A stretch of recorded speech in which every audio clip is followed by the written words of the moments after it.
आज का बाइबल का वचन प्रेरित चरित अध्याय 4 वचन 13 से 21 और आज का सुसमाचार सन मरकुस के अनुसार अध्याय 16 वचन 9 से 15।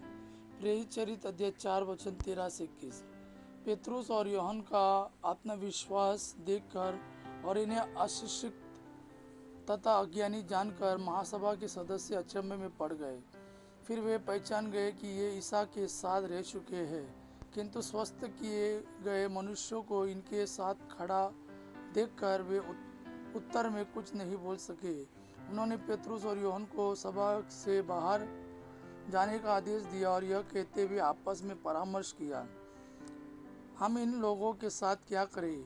यरूशलेम में रहने वाले सभी लोगों को यह मालूम हो गया कि इन्होंने एक अपूर्व चमत्कार दिखाया है। हम यह अस्वीकार नहीं कर सकते।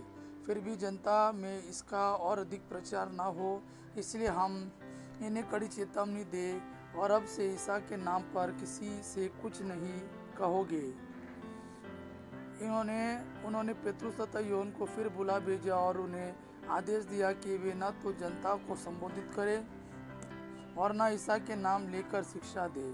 इस पर पेतरुस और यूहन्ना ने उन्हें यह उत्तर दिया, आप लोग स्वयं निर्णय करें, क्या ईश्वर की दृष्टि में यह उचित होगा कि हम ईश्वर की नहीं बल्कि आप लोगों की बात माने, क्योंकि हमने जो देखा और सुना है उसके विषय में नहीं बोलना हमारे लिए संभव नहीं। इस पर उन्होंने पेतरुस और यूहन्ना को फिर धमकाने के बाद जाने दिया।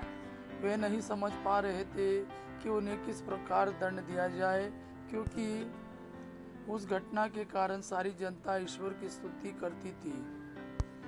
आज का सुसमाचार सन मरकुस के अनुसार अध्याय 16 वचन 9 से 15। ईसा सप्ताह के प्रथम दिन प्रातः जी उठे। वे पहले मरियम मगदलीना को, जिससे उन्होंने 7 अबदूतों को निकाला था, दिखाई दिए।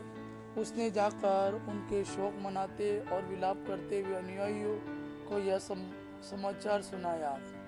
किंतु जब उन्होंने यह सुना कि ईसा जीवित है और उसने उन्हें देखा है, तो उन्हें इस पर विश्वास नहीं हुआ।